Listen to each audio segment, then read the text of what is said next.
Poucos são os eventos que desencadeiam consequências tão profundas e permanentes no mundo em que vivemos. São muito raros aqueles ocorridos em um único dia que são capazes de mudar o curso da história da humanidade. Mas nenhum deixou uma herança tão catastrófica quanto o crime ocorrido em 28 de junho de 1914, na hoje capital da Bósnia e Herzegovina. Este é o primeiro episódio da série 20 fatos que abalaram o século XX. Se gosta desse tipo de conteúdo, se inscreva para ver os próximos episódios. Comente de qual cidade ou país me assiste para eu saber até onde chegam os meus vídeos. Também curta para que o YouTube entenda que gosta de meu conteúdo e sempre lhe recomende meus vídeos. Eu sou Guilherme Lima, do canal Fatos e Mitos, e hoje conto a vocês a história do assassinato do arquiduque Francisco Ferdinando e seus dramáticos desdobramentos.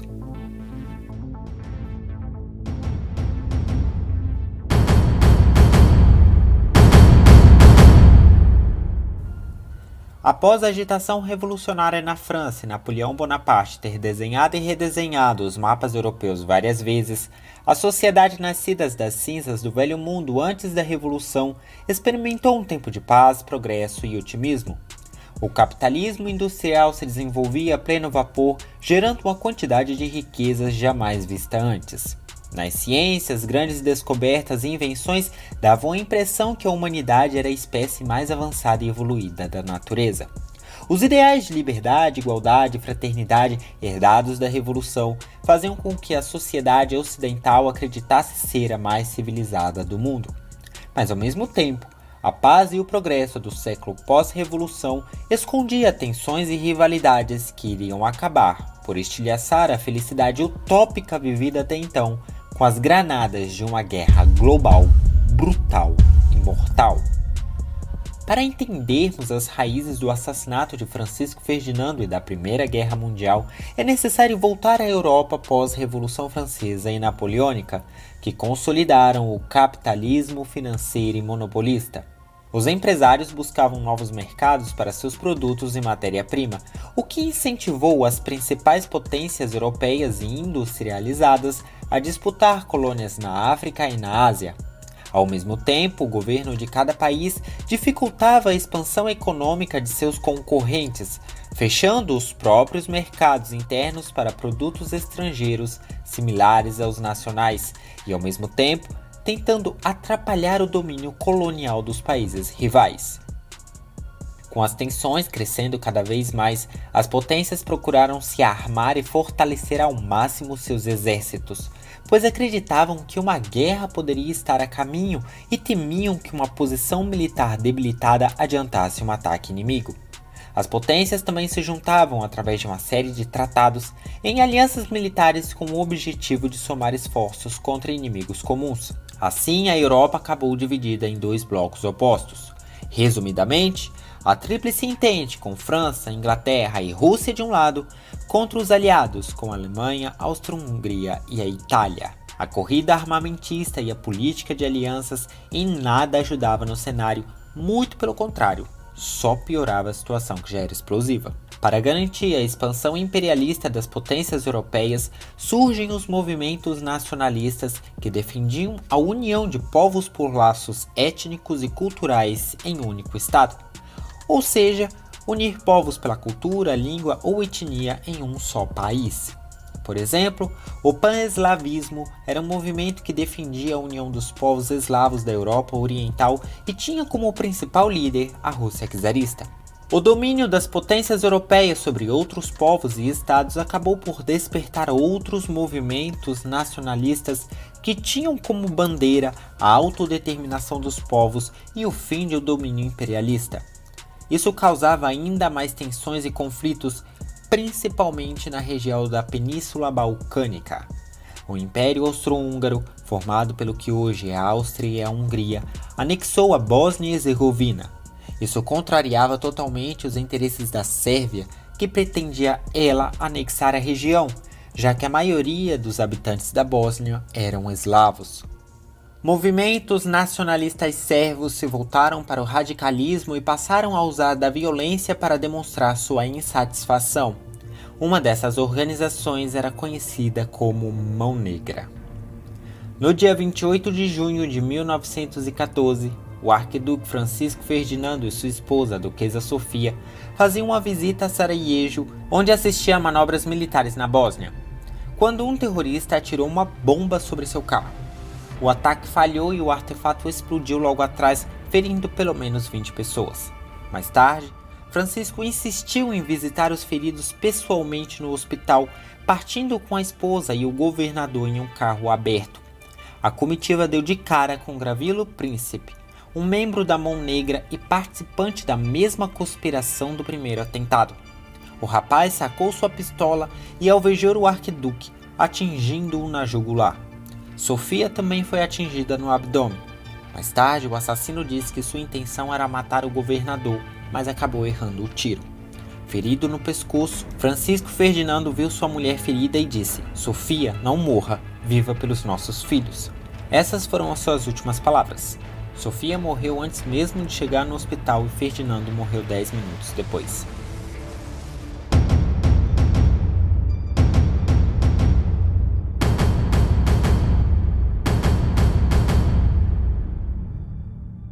No dia 28 de julho, um mês após a morte do arquiduque, o Império Austro-Húngaro, apoiado pela Alemanha, declarou guerra à Sérvia.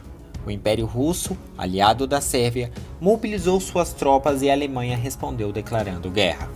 O sistema de alianças logo entrou em funcionamento em um verdadeiro efeito dominó. França, Inglaterra e Itália logo são arrastadas para um conflito que toma proporções muito maiores que as esperadas. A guerra trouxe um fascínio eufórico e bizarro sobre a população, alimentada pelo nacionalismo fanático. Pessoas agitavam as bandeiras nacionais em praças, multidões aplaudiam os trens abarrotados de soldados e paradas militares inflavam o orgulho nacionalista da sociedade. Aqueles que se manifestavam contrários à guerra eram acusados de ser traidores da pátria e covardes. Todos acreditavam que seria uma guerra rápida e estavam confiantes que sairiam vencedores.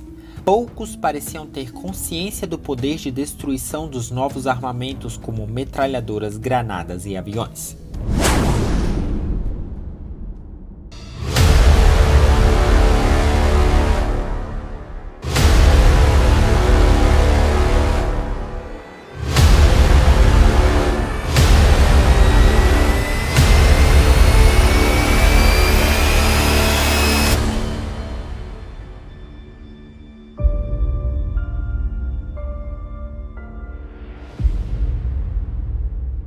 A Alemanha logo lançou uma poderosa ofensiva contra a França. Os planos eram vencer os franceses no oeste e depois concentrar todos os seus esforços contra o enorme Império Russo no leste, antes que ele tivesse tempo de mobilizar seu enorme contingente humano. O plano quase deu certo, já que os alemães foram detidos nas portas de Paris. A partir de então, nenhum lado avançou ou recuou, forçando a cavar trincheiras com o objetivo de manter as posições já conquistadas. Essa era a Frente Ocidental, que se tornou uma máquina de massacre provavelmente sem precedentes na história humana. Milhões de homens ficavam uns diante dos outros enterrados nas trincheiras. O sonho de uma guerra curta e heróica se tornou um pesadelo de uma carnificina sem fim. A Primeira Guerra Mundial, assim como a Segunda, foram guerras de massas. Nunca antes na história da humanidade, um conflito teve um custo material e humano tão alto.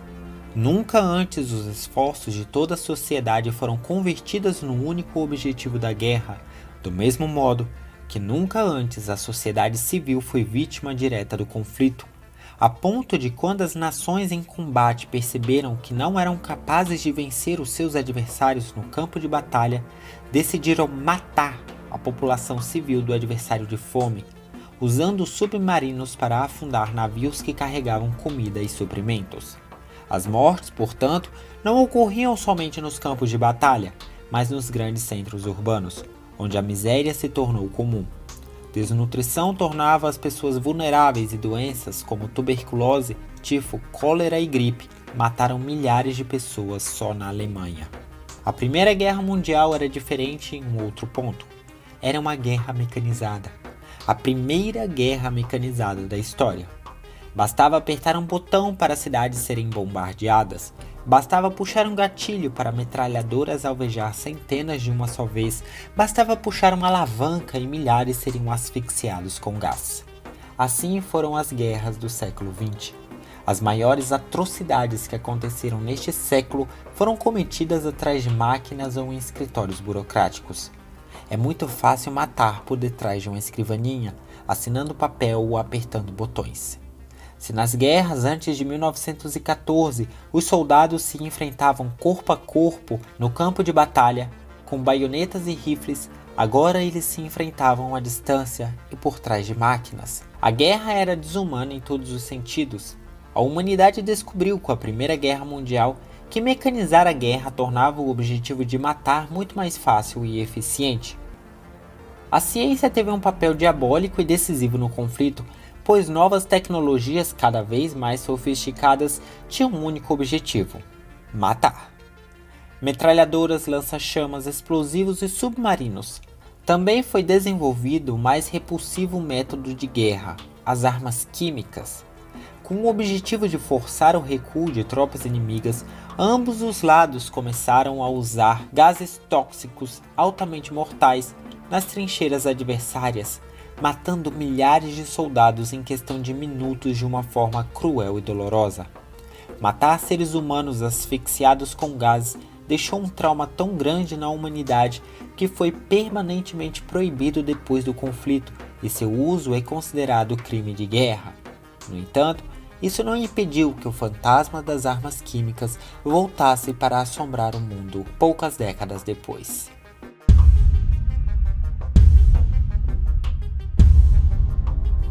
A guerra só iria tornar novos rumos em 1917. A essa altura, se passados quase 3 anos do início do conflito, a vitória parecia ainda distante tanto para aliados quanto para Entente. O problema é que a guerra custava dinheiro, e muito dinheiro, mergulhando os países envolvidos em profunda crise econômica e cada vez mais endividados. Gastavam muito mais do que arrecadavam e, para dar conta dos gastos, recorriam a empréstimos estrangeiros, principalmente dos Estados Unidos, que além de dinheiro, alimentavam o mercado europeu com suprimentos e armamentos essenciais para o campo de batalha. Os Estados Unidos foi o único país a sair da Primeira Guerra sem dívida e com o território intacto, o que favoreceu a sua ascensão como potência econômica que conhecemos hoje. Nos países europeus, a situação da população era dramática. Faltava comida nas prateleiras e a população estava cada vez mais cansada do conflito e exigia uma paz custasse o que custasse. Ninguém mais queria guerra. O Império Russo, varrido por uma onda revolucionária que veremos no próximo episódio, abandonou a guerra enquanto os Estados Unidos, motivado pelo afundamento de seus navios por submarinos alemães, entrou na briga. A Alemanha, já exausta, então concentrou seus esforços contra a França e a Inglaterra em um último golpe. Pareceu perto de vencer por um triz, não fosse o poderoso apoio militar e econômico dado pelos Estados Unidos às potências da Entente. Reconhecendo a derrota, em 1918, a Alemanha abandonou as armas e assinou um armistício. A guerra tinha finalmente acabado. A Primeira Guerra deixou um legado horroroso. A Europa estava semi-destruída e cidades inteiras em escombros. Ela também redesenhou os mapas, já que 3 grandes impérios desabaram ao mesmo tempo, dando origem a novos países e fronteiras. Do ponto de vista humano, foram imensos os sacrifícios. 10 milhões de mortos e até 30 milhões de feridos. Na França, o massacre foi brutal a ponto de exterminar 1/5 dos homens em idade militar e menos de 1 a cada 3 conseguiu voltar para casa sem ser mutilado. Mais da metade do exército da Inglaterra era formado por homens de até 19 anos de idade. Quem fez a guerra foram os velhos, mas quem lutou e morreu foram os jovens. O que mais deixou a humanidade chocada não era nem as proporções do conflito em si, mas o fato da sociedade ocidental, que se autoproclamava a mais evoluída do mundo, ter cometido o maior massacre da história moderna até então. Uma geração inteira destruída. O patriotismo eufórico de 4 anos antes foi substituído pelo desespero, tormento e amargura. A obsessão de ambos os lados em liquidar o oponente levou tanto vencidos quanto vencedores à ruína e à destruição. A maioria esmagadora dos homens que lutaram e sobreviveram se tornaram inimigos convictos da guerra, mas também houve aqueles que gostaram da violência e da barbárie, criando um profundo desprezo pela vida humana, como veremos nos próximos episódios. Considerada a única culpada pelo conflito, a Alemanha foi condenada a um verdadeiro calvário. Como pagamento de pesadas indenizações teoricamente infinitas e ser totalmente despojada de suas próprias forças armadas. As duas principais preocupações dos vencedores da Grande Guerra era manter a Alemanha sob controle e sufocar a onda revolucionária da Rússia. A Primeira Guerra Mundial inaugurou o século XX, um dos períodos mais violentos da história da humanidade. Estimativas apontam que pelo menos 187 milhões de seres humanos tenham sido mortos, um número nunca visto antes. O assassinato de Francisco Ferdinando foi o estopim para a Primeira Guerra Global, o maior evento de sua época, não apenas pelo que aconteceu em si, mas por seu impacto subsequente. Suas repercussões globais podem ser sentidas na Segunda Guerra Mundial e podem ser traçadas até o colapso do comunismo soviético. Seu legado não é apenas de destruição e massacre, mas pelo modo como as feridas deixadas por ela foram cicatrizadas, porque foi justamente a dor das feridas abertas que permitiu a ressurreição do militarismo e do belicismo.